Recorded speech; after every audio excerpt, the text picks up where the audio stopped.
And the key parts of an effective prompt, there's four of them. I mean, there could be more if we're talking about image prompting, but just to keep things simple for you, you want your subject, your setting, your style, and your specific detail. And so you can see here, I've got some examples on this handout. So here is your subject. Who or what is the main focus of the image? Is it the nurse? Is it the patient? Is it a community health worker teaching a class, right? And then setting, where does the action take place? What environment? What does the environment look like? So the community health worker is teaching a class inside a clinic with soft natural light. Okay.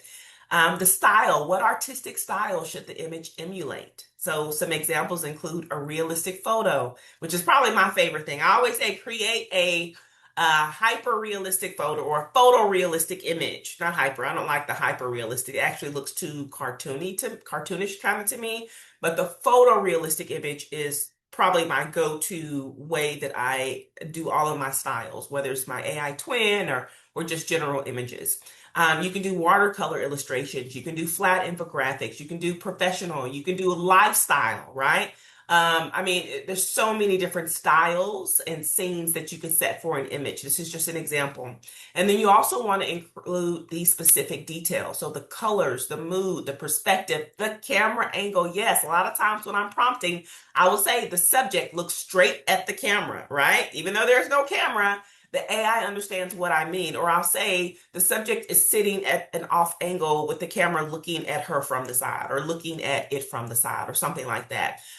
If there's certain clothing, sometimes I want my images to be branded, right, with our color. So our Caribbean blue, our yellow, whatever that looks like. Any kind of eye-catching, crucial information that's really going to help your image pop. So examples are warm colors, eye level view, diverse group of adults, etc. So think of it like it's a math equation. You've got your subject, you've got the setting, you've got the style, you've got the specific details, and that's a great image prompt. And I just realized this is like four S's. I think I may come up with some type of thing, the 4S image prompt framework or something like that. I don't know. So this is the difference between a weak and a strong prompt. And we're going to actually look at a couple of these so you know when you use an image generator, why you need to be very specific when you're creating prompts like this, okay? So a weak prompt would be you telling ChatGPT or Midjourney or Ideogram, doctor talking to patient, right? A strong prompt would be a friendly female doctor in a white coat speaking with an elderly patient in a bright, modern clinic, realistic photo, close up, warm, and reassuring. So, do you see the difference there? When you prompt an image prompt, you have to provide a lot more information, and that's going to lead to much more specific and useful image for you. Now, we've got some example prompts that we're going to go through here, so I'm not going to go over those right now. But I do want to talk about the another opportunity that this poses, being able to create your own images. So in addition to being the CEO of Remember Health, I am also the founder of a nonprofit organization. It's called Diversity in Diabetes. And when we founded our nonprofit almost 6 years ago, I think, maybe five, because Remember Health is 6 years old now. When we started our organization looking for diverse images of people wearing CGMs, continuous glucose monitors, or insulin pumps, or even injecting themselves with a needle into their abdomen or their arm or something like that, was the hardest thing to find. And I don't know what area you work in. I don't know the type of work that you do, but chances are you've come across this. You look for a particular image in one of these platforms like Pixabay. What are the other ones called? I personally use Becteezy. I think Adobe is one. All of these types of image platforms. And historically, it's been so hard to find images of diverse individuals. And I mean diverse in color and skin shades and race, ethnicity, even to find images of people with different abilities or in wheelchairs or with any other type of assisted device, wearing different headdress, showing their culture. All of that historically has been difficult. Has it gotten better over the years? Absolutely. But it has been difficult to do one of the things that I love about AI is that no longer that, I mean, that issue is gone. And so right now I'm developing a couple of curriculums for organizations where I need to show diversity of diseases, skin diseases, as a matter of fact, on melanin rich skin. And if I cannot find the image, I can easily go to one of the AI image generators and I can prompt that and create that image and have something that is custom, tailor made for them, but absolutely helps the learner to be able to see themselves or to see the patients and clients they serve by doing that. And I don't know about you, but that's just a game changer for me, especially for the type of work that I do and the people that I serve. So, all right, so that is that. Now let's look at what some of this looks like, right? So we had a bad prompt here. I want to just show you a couple of tools. So I'm going to use two tools right now today for demonstration purposes. One is going to be Google Gemini and Ideogram. There are tons of tools out there, but I do want to go into Google Gemini and I want to put this prompt in. You could use ChatGPT. I'm not a person that's a fan of using ChatGPT. Its image generator is called Dolly or Dally, if I'm saying it, Dalle. I prefer to use image generation platforms, Canva, Ideogram, OpenArt, some of the ones that I just explained or just shared with you. But I do want to use Google Gemini to show you what you get when you do the poor prompt versus doing a good prompt. And so the prompt example for poor was just a doctor talking to a patient. Oh, actually, I need to create an image. We're on Google Gemini. I'm going to create this image here. So it's powered by Nano Banana, which is also in a lot of platforms. Now I'm going to put in the prompt, doctor talking to patient, and hit submit. And so it's going to give me a image. It says I can do that. Here's an image of a doctor talking to a patient. And because I am impatient and I like to maximize all of the time, we're teaching, you may see me hop back and forth if I feel like something is generating too long, but this came up really quickly. So what are your first thoughts? Actually, I think this is great, right? It is a doctor talking to a patient. But to piggyback off of a comment that I made earlier, even when you use AI to ask it to generate images, 99.9%, what in the world? Did y'all just see that? Okay, that was weird. Why did it pull up this? Okay. All right. So 99.9% of the time, it is going to give you images that consist of white people. It's just going to do that, right? Again, it's because it has been trained on the data that has been available. And also, it has been trained by people that unfortunately have bias, right? We all have bias. So we're used to training things that represent us or that look like us or feel comfortable to us. And so, again, the game changer here is we can prompt our images to be as diverse as we want them to be now. Okay. All right. So now let's go over here and get this prompt, the stronger prompt. And I'm actually going to remix it a little bit. I've still got my image button that's selected there.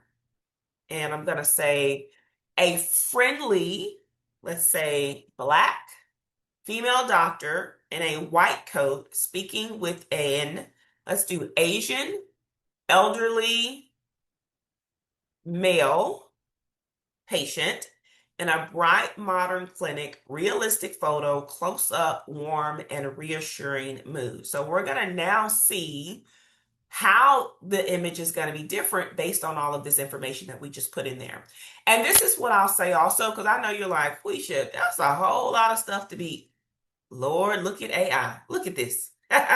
So what did we see happen here? It gave us the exact same image again. This is AI for you. This is the type of stuff that it will do. I'm going to refresh my screen. I am going to put that prompt in again and see if we got a better image. And so let me just copy this to make it easier for me. Copy. See what that comment says. So it's not just, no, it's not just you. No, y'all, AI, this is what AI does. Okay. It does this type of stuff. This is why you always have to have a human reviewer. And one of the things that I will do is I keep multiple um, how can I say? There we go. Multiple options. And so, like I would have, if this wouldn't have worked, then of course it would have. I hit refresh. Sometimes Gemini acts up. If that happens to you, go refresh the screen or go to the incognito browser. Sometimes your cookies and cache need to be cleared. Trust me, I've done the whole troubleshooting thing because I do a lot of these classes and I'm like, hold up, I need you to work right. But you can see here, we got a friendly black female doctor. She's in a white coat speaking with an Asian elderly patient in a bright modern clinic. It's realistic photo. It's close up. It's warm. It's reassuring. Now, if I wanted to put some dreads on her or some hoop earrings or, anything like that, I could have done that as well. If I wanted to change something here, I would have been able to do that. But if you're, again, creating content, whether it's social media marketing, health education materials, whatever, and you want to resonate with your audience, this is how you would do that. You would take the prompt and you would change it. Now, what I was about to say earlier before Gemini started playing with us is if you are not interested in coming up with these types of image prompts or you're bad at image prompting, because I am bad at image prompting. I'll be the first to say I am not good at image prompting. And I think it's not so much that I'm not good at I'm just not going to spend my time thinking about a prompt like that. I'm just not. So you can easily ask ChatGPT to give you the prompt, right? So I did the same thing here as I was preparing for this class. I said, where's it at? Give me 5 examples of image prompts based on the information above. So it was some information that I wanted to share with you all. And it already knows me. So we trained our ChatGPT to sound like us. We trained it to our businesses and we trained it to our employers. We did that a few weeks back. And so it already knows about member health. So it says here are 5 prompts you can use right away in your session. Each one follows the simple structure you're teaching, and each one reflects the kind of work that you do every day. Sarita said, wow, never thought to do that. Let me tell you, Sarita.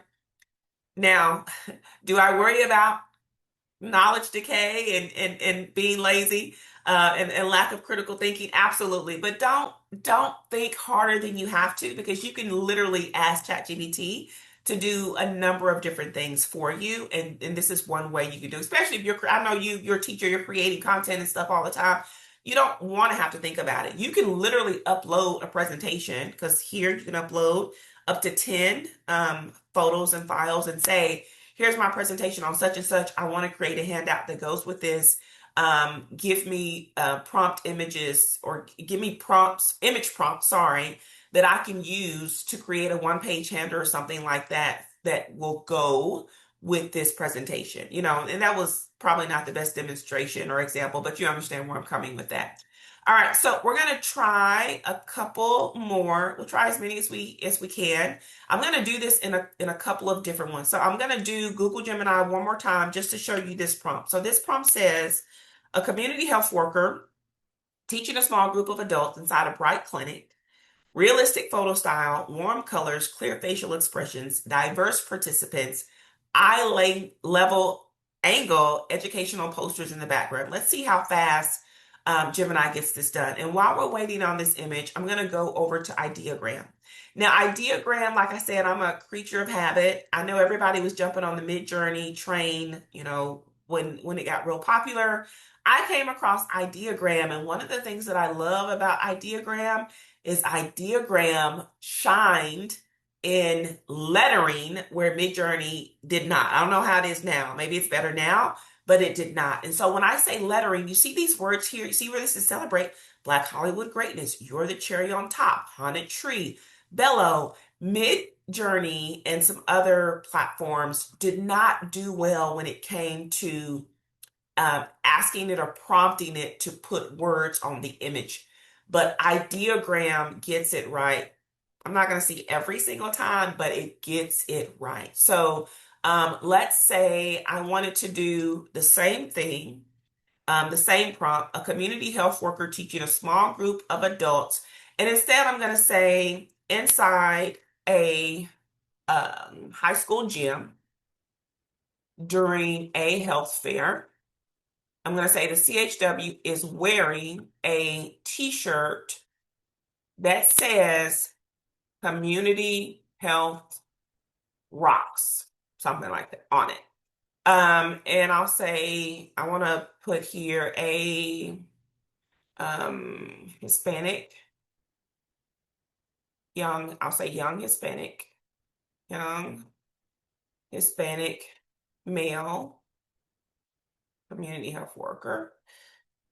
Okay, and then it's a realistic photo, warm colors, clear facial expressions, diverse participants are standing at the table, are standing around the table, right? So just think about like what kind of work you've done before. And if you've been in a health fair, oh, this is my mother. If you've been in a health fair, what it's like to table an event. So you're tabling an event. You've got people standing around your table. Let's see what this looks like. The other thing I will say is when you are using image generators like Canva, Ideogram, Midjourney, etc., they oftentimes will have these tools in them called like magic prompts, meaning they can enhance your initial prompt to improve the image variety and richness. So if I was to come and do that first bad prompt, the one that said doctor sitting with the patient, if I had the magic prompt on, it would give me a lot more ingredients to make the prompt look better. I always keep my magic prompt on, and then I'm gonna go ahead and have it generate 4 images at a time.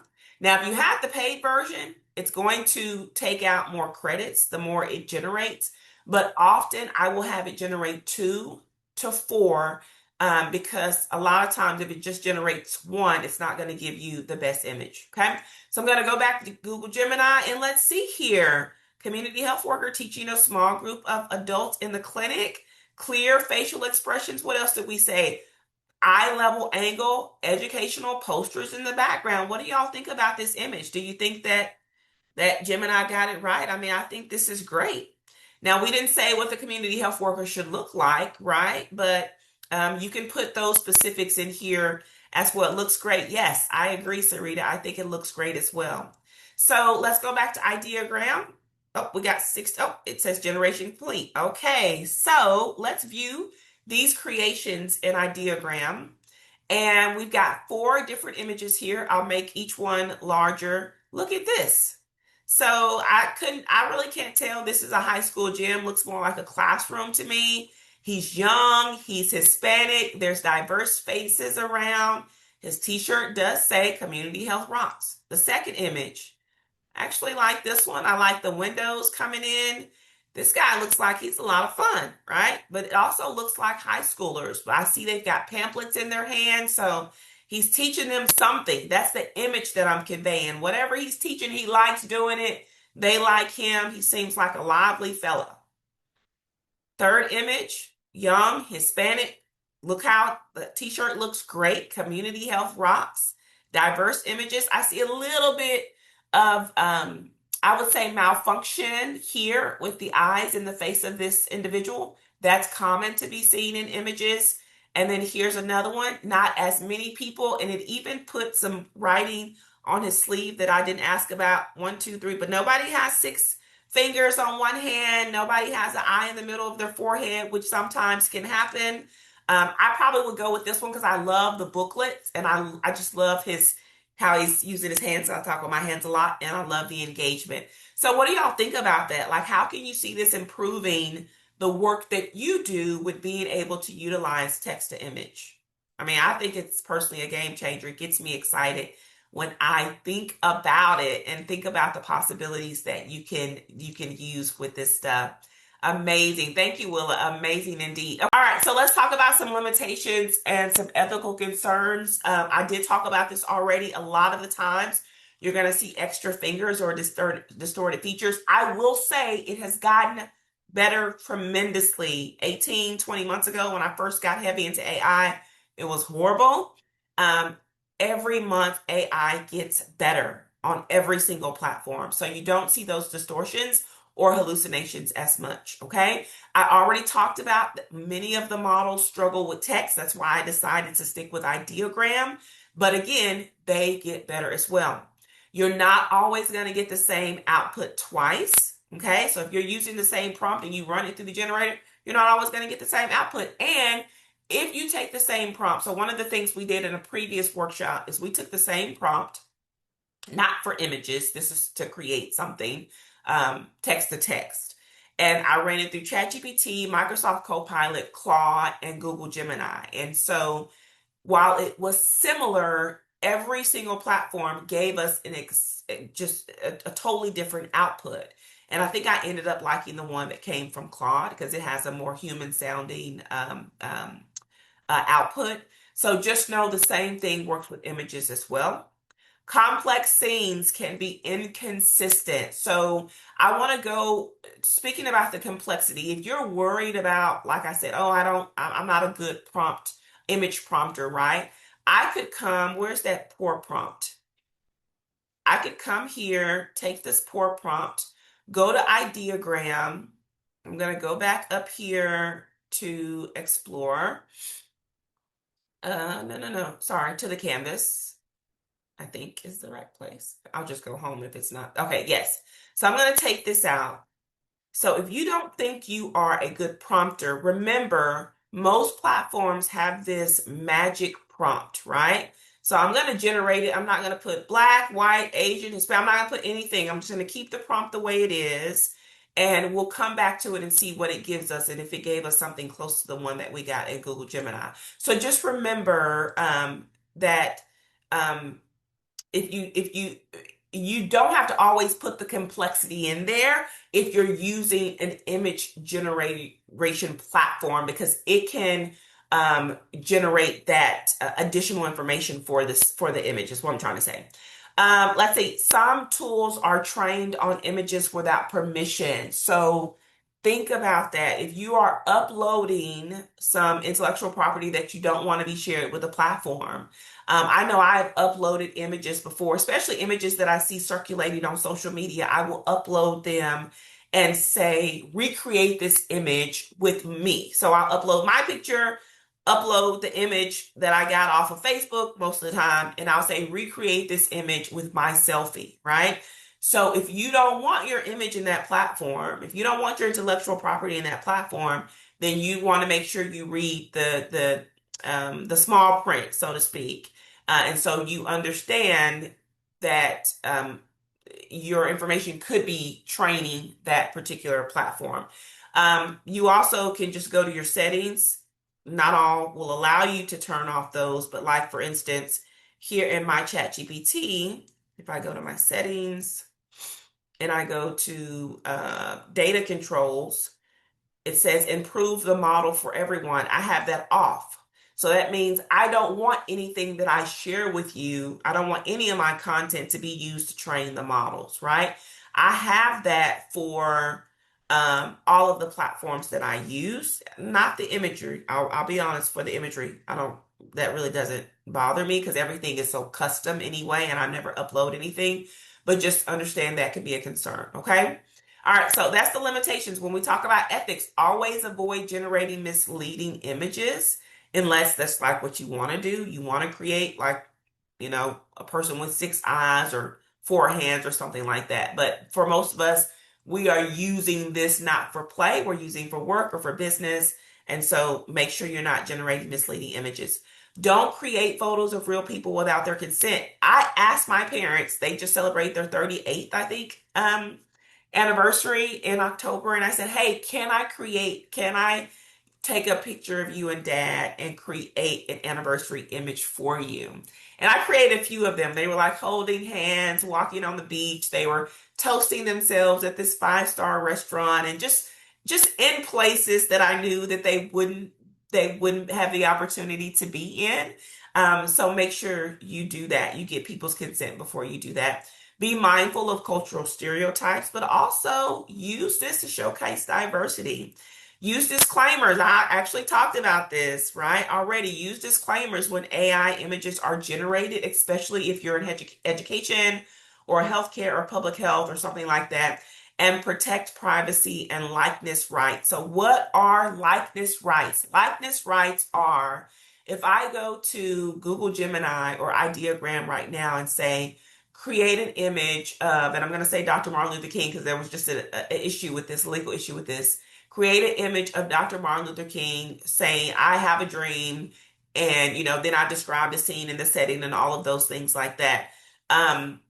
Sora, which is a text to video generator that is owned by OpenAI, the same people that own ChatGPT, that create ChatGPT. They have what's called cameos, and it's just your digital likeness on their platforms. And so stars, celebrities have elected to share their cameos. The creator of ChatGPT, he shares his cameo. I don't know why I can't think of his name right now. Sam Altman.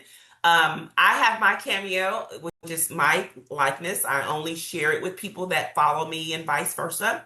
But many people were using Martin Luther King's cameo and they were creating really silly, almost disrespectful videos with the content. And I believe it was his daughter that represented the family and said they were going to take legal action if they did not take his likeness off of their platform. I mean, so many people were creating so many videos using Martin Luther King's voice. You remember that, Sarita? Yes. So that's what I mean when I say protect privacy and protect likeness rights.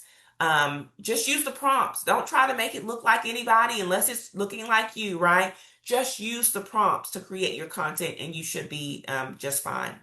So I made it to the 45-minute mark. I want to see if there are any questions about anything that I've shared with you all today.